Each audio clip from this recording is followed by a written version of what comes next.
A atual Constituição completa 25 anos em outubro de 2013. A Carta foi votada pela Assembleia Nacional Constituinte, cujo presidente era o deputado Ulisses Guimarães e vice-presidente o deputado Mauro Benevides. A atual Constituição recebeu críticas de alguns especialistas por ser considerada muito detalhista, mas foi ela que inaugurou a fase democrática depois de uma ditadura militar que durou 21 anos. O Brasil em Debate começa hoje uma série sobre os 25 anos da Constituinte. E para debatê-la estão aqui os deputados Mauro Benevides e Gonzaga Patriota. Deputado Mauro Benevides, o senhor que era a figura de confiança do doutor Ulisses Guimarães, como vice-presidente da Constituinte, ele presidente, como é que o senhor vê a Constituição ter corrido esses 25 anos de aniversário dela? Ora, às vezes a Constituição preencheu exatamente aquela grande aspiração do povo brasileiro.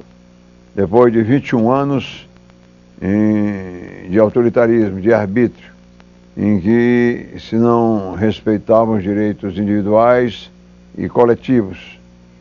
Enfim, a Carta restaurou a vida democrática do país, o chamado Estado Democrático de Direito.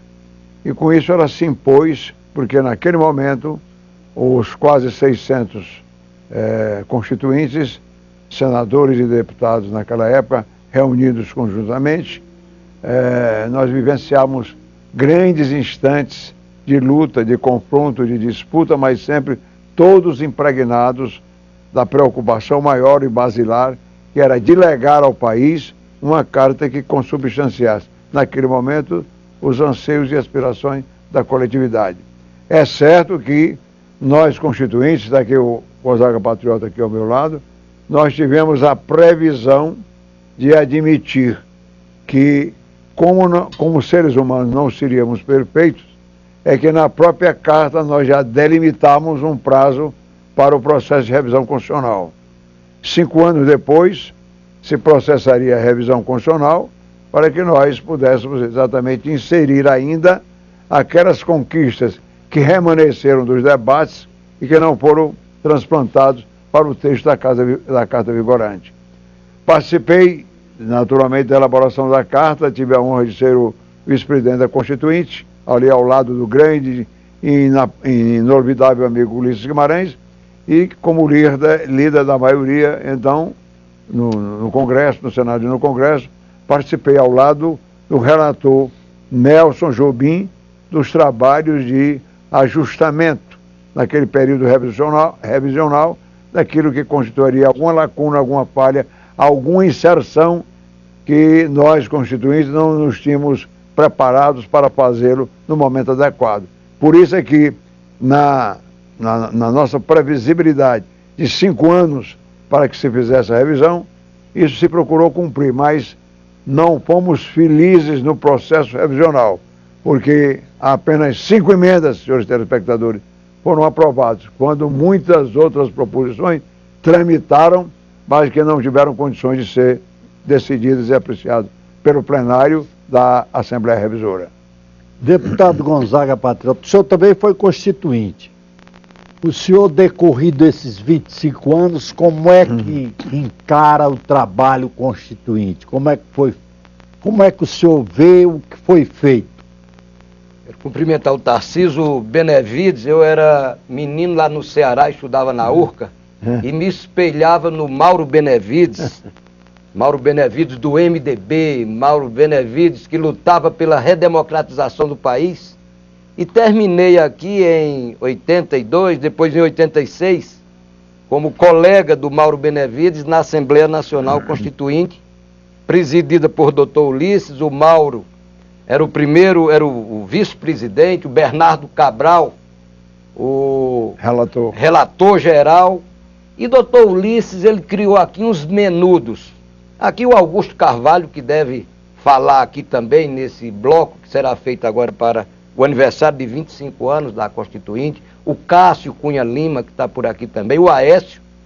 E a gente até tinha um time de futebol desses menudos, e eu me lembro que o doutor Ulisses, na parte de sistematização, colocava os menudos para virarem à noite trabalhando, e no dia seguinte trazer esse material para os graúdos que já estavam aqui há muito tempo.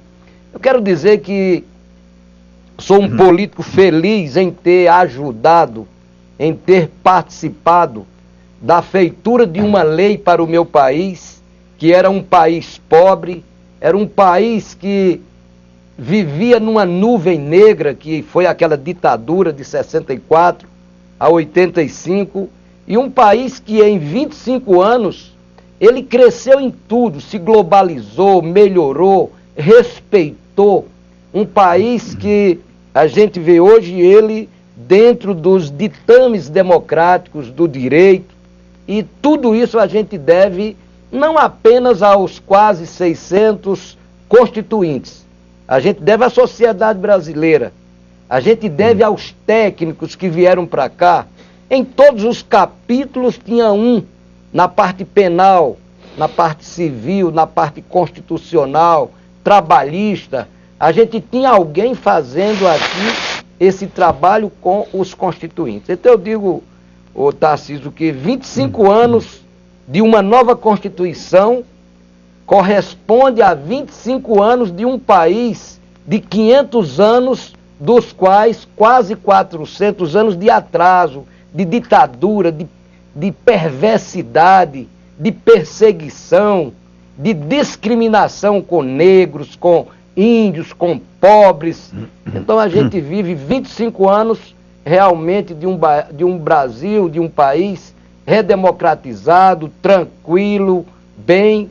E se Deus quiser, essa Constituição, ela vai demorar mais do que já demorou a Constituição dos Estados Unidos. Eu quero que ela demore muito mais. E se Deus quiser, meus filhos, meus netos vão participar de um país melhor do que eu participei, e principalmente o Mauro Benevides, que naquela época não estava nos menudos. Deputado Mauro Benevides, e como é que o senhor avalia essas críticas que fazem ao casuísmo da Constituição? Naturalmente, como a Constituição é obra humana, aqueles quase 600 parlamentares, entre senadores e deputados, investidos pelo poder originário, que é o próprio povo, e cumprir essa tarefa, quer dizer, nós tivemos falhas, nós tivemos omissões, e nós mesmos, por antecipação, como já destaquei na intervenção anterior, nós delimitamos o espaço de 5 anos para que pudéssemos exatamente processar as alterações em matérias que não tinham sido aproveitadas naquele primeiro embalo que se preparou, a pletora de emendas apresentadas. Muitas delas não foram acolhidas, embora tivessem, no entendimento de cada autor, uma conotação de oportunidade e de justeza, mas é inquestionável, é indiscutível que a Carta preencheu aquele vazio, primeiro, em termos de recomposição da vida institucional brasileira, predominantemente democrática a partir daquele momento. E segundo, corrigindo, para muitos, reclamando a inserção na Carta daquilo que já se tinha conquistado e que, inserido numa Constituição, teria, portanto, mais perenidade na sua vigência. Eu mesmo, que já tinha sido autor, por lei ordinária, do salário mínimo unificado, fiz questão de inserir no artigo 7º o dispositivo de que os trabalhadores brasileiros teriam um único salário mínimo, portanto, em todo o país. Naquela época, senhores telespectadores, eram 4 sub-regiões. Então, a cada 6 meses, no meu projeto de lei ordinária, nós chegaríamos ao salário mínimo. Embora a lei ordinária tivesse consignado, eu tive a preocupação de fazer a inserção, porque na Carta uma alteração era bem mais difícil. E predominou, portanto, essa linha e, naturalmente, outras iniciativas da minha lavra que foram inseridas na Carta e que representaram, sobretudo, uma colaboração para esse documento básico e fundamental, que teve também o nosso Gonzaga Patriota, fez menção a todos aqueles segmentos, aos menudos, como ele diz, mas eu quero dizer também que houve a inserção das chamadas emendas populares, muitas delas assinadas por milhares de pessoas. Por exemplo, a emenda que dizia respeito aos direitos da criança e do adolescente, eu tive a delegação do presidente Ulisses para que eu mesmo recebesse aquele documento que foi significativo e no seu balizamento fundamental passou a integrar o texto da Carta Magna Brasileira. Então todos esses fatos, agora narrados assim na delimitação do tempo de que dispomos, isso significou a participação de todos os segmentos sociais. Ninguém ficou indiferente à elaboração da nova Constituição brasileira. Tanto assim que nos 20 anos nós tivemos aquela grande comemoração patrocinada pelo então presidente Luiz Inácio Lula da Silva, no dia 20 de outubro, com a participação dos constituintes, ou quando havia falecido o constituinte, de alguém que o representasse, dos parlamentares na atualidade, enfim, todos procuramos contribuir para dar realce àquele vicênio de constitucionalidade e Estado de Direito do país. Deputado Gonzaga Patriota, 5 anos depois de promulgada a Constituição, houve a revisão constitucional. E a revisão foi considerada frustrante. Foi um malogro. Como é que o senhor avalia essa revisão constitucional?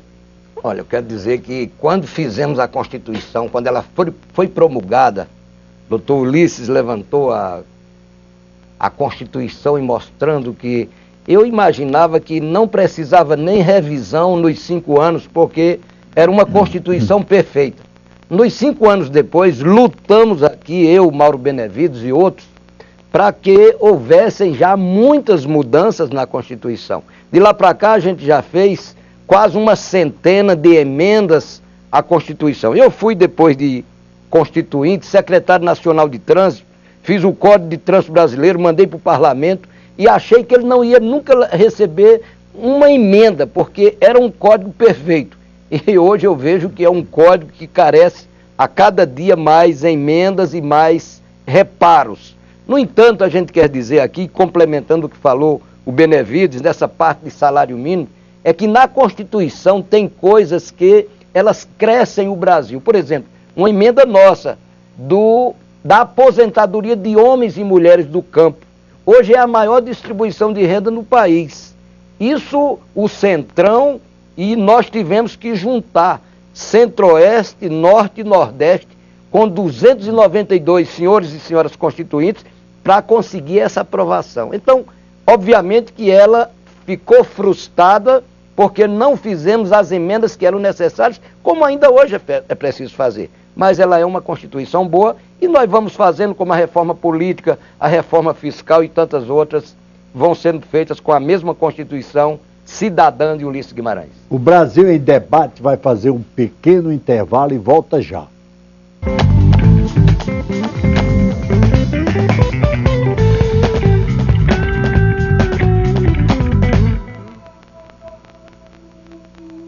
Eu considero o programa Sempre um Papo uma das coisas mais extraordinárias da cultura brasileira. Quer dizer que eu tenho uma profunda admiração pelo trabalho que esse grupo do Sempre um Papo realiza em prol da cultura brasileira. Acho que isso é um exemplo para o país todo. É uma oportunidade também para um momento de intimidade com os leitores e um momento de reflexão sobre literatura, sobre criação. Conversando sobre o livro, sobre os outros livros, sobre os discos, sobre a carreira, escrita, música, tudo. É isso aí. Um escritor, um entrevistador e uma plateia inteira de leitores. Esse é o Sempre um Papo, um refúgio para os amantes de uma boa leitura na televisão brasileira. Sempre um Papo, aqui na TV Câmara. O Sebrae e a TV Câmara estão apresentando a série Boas Vendas, que ajuda o pequeno empresário a melhorar o seu negócio. No episódio desta semana vai ser discutido como atender bem aos clientes. O cliente não quer só desconto, não. O cliente quer solução. E quando a gente sabe o motivo da compra, fica muito mais fácil de ajudar. Eu também fico sempre atento a qual produto é o mais adequado para o bolso e para o gosto do meu cliente. Afinal de contas, o cliente não conhece meu estoque tanto quanto eu, né? Isso, Carlos, é isso. Aí a gente não perde nem cliente nem venda. Um cliente satisfeito, ele volta. Quando eu vejo um cliente pela primeira vez entrar na loja, eu gravo. Eu só observo que ele ficou satisfeito se ele voltar. Se ele voltar, eu digo, graças a Deus ele voltou, foi bem atendido. Não perca a série Boas Vendas. É o Sebrae trazendo as melhores práticas comerciais. Aqui na TV Câmara.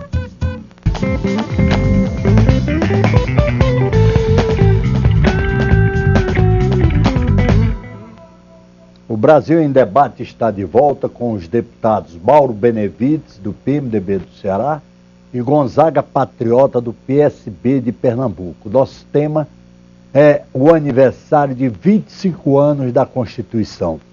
Deputado Mauro Benevides, fazendo um retrospecto, o que o senhor considerou mais importante no trabalho de elaboração dessa Constituição? Foi o grande esforço de conciliar aquelas tendências que se antagonizavam durante o debate, e a colaboração do relator Bernardo Cabral foi notável sobre esse aspecto, e esse confronto maior foi entre presidencialistas e parlamentaristas, porque os telespectadores precisam saber, o Patriota sabe disso muito bem, houve um determinado momento em que a nossa carta estava sendo moldada para ser uma carta parlamentarista. E então o senador Humberto Lucena assumiu uma postura de insurgência contra essa diretriz doutrinária e aí aceleradamente recompôs a carta, direcionando-a para o presidencialismo. Mas como esse trabalho foi feito... Ele era presidencialista? Sim, é presidencialista, e isso justificava porque uma recente consulta plebiscitária tinha apontado exatamente o presidencialismo como a melhor forma de governo. Mas aí houve uma falha. Eu vou relembrar para os telespectadores. A celeridade em que se processou essa transfiguração, essa modificação entre o parlamentarismo que vinha norteando o modelo da carta para o presidencialismo, nós terminamos deixando uma lacuna parlamentarista, que é o Instituto da Medida Provisória, que foi implantado do direito italiano, onde prevalece ali realmente o parlamentarismo.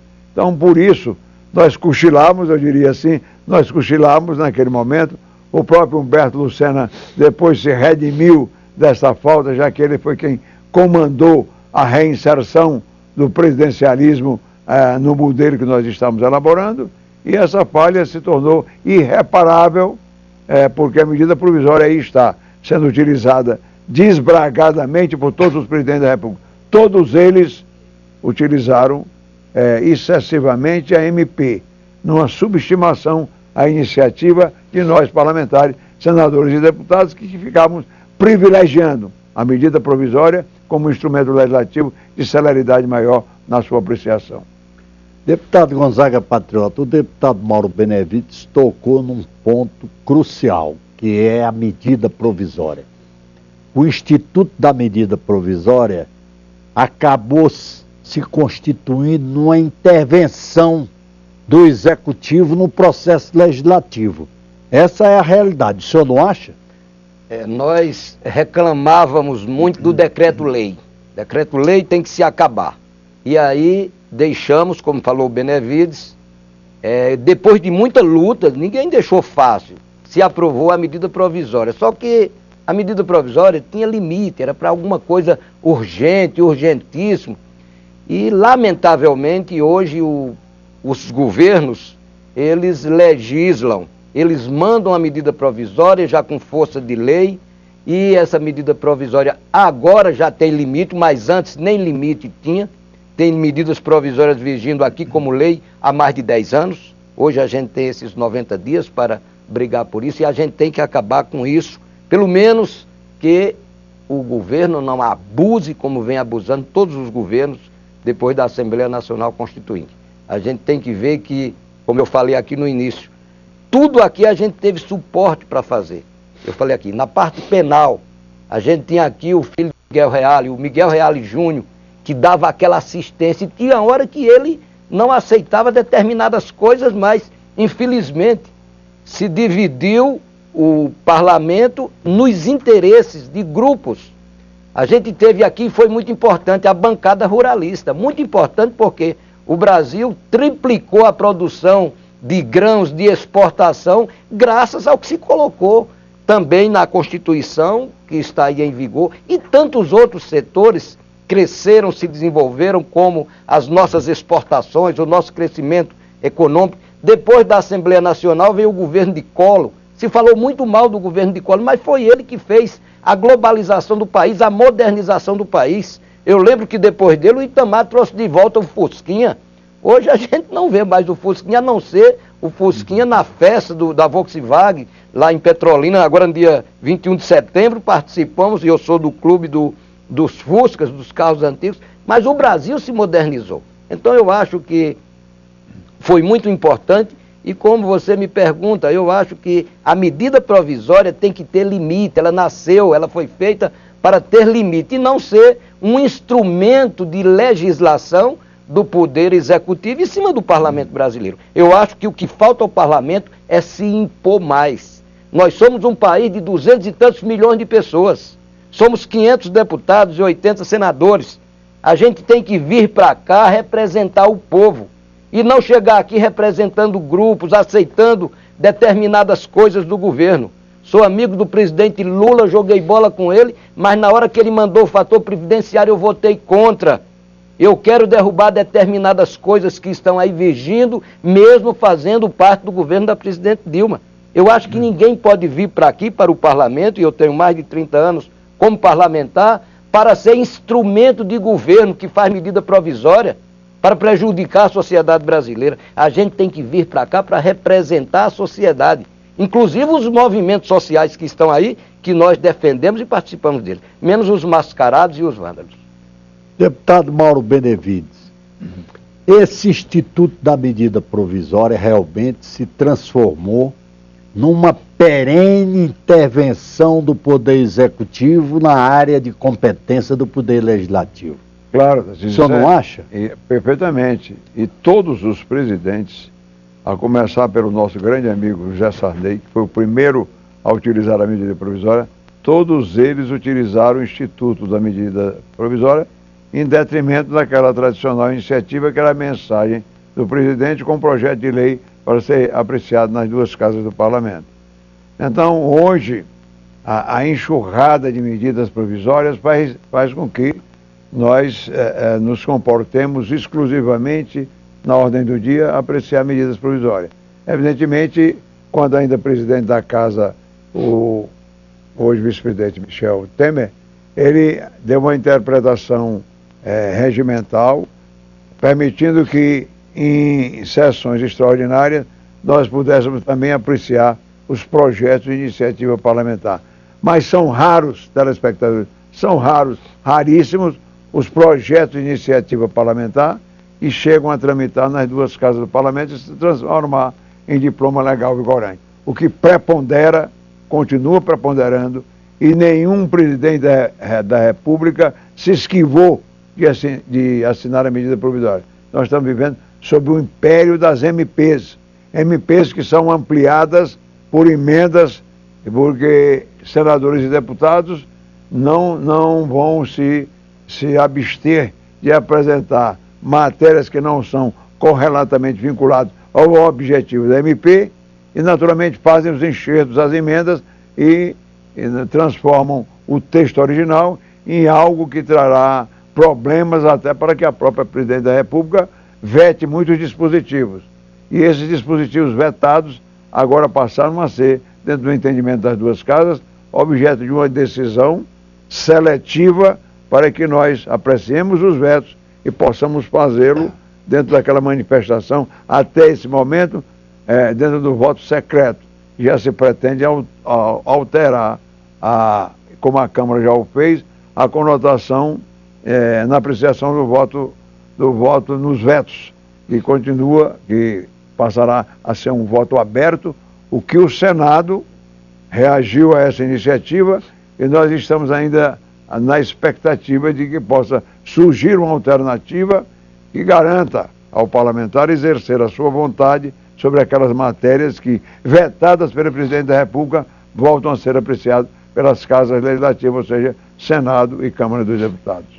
Infelizmente, nosso tema está esgotado. O senhor quer dizer alguma coisa, deputado Gonzaga? Quero cumprimentar o telespectador, parabenizar aqui o Mauro Benevides, sempre aprendi com ele, e ainda sob medidas provisórias. Eu quero dizer que cabe, mais uma vez eu quero dizer isso, cabe ao parlamentar se impor, porque o que a gente vê, prefeito, governadores, presidente da República, é mandar em bancadas para fazer o que quer através de projeto de lei. Comigo ninguém faz isso, não. O Brasil em Debate termina aqui. Eu agradeço a audiência e aguardo você em um próximo programa.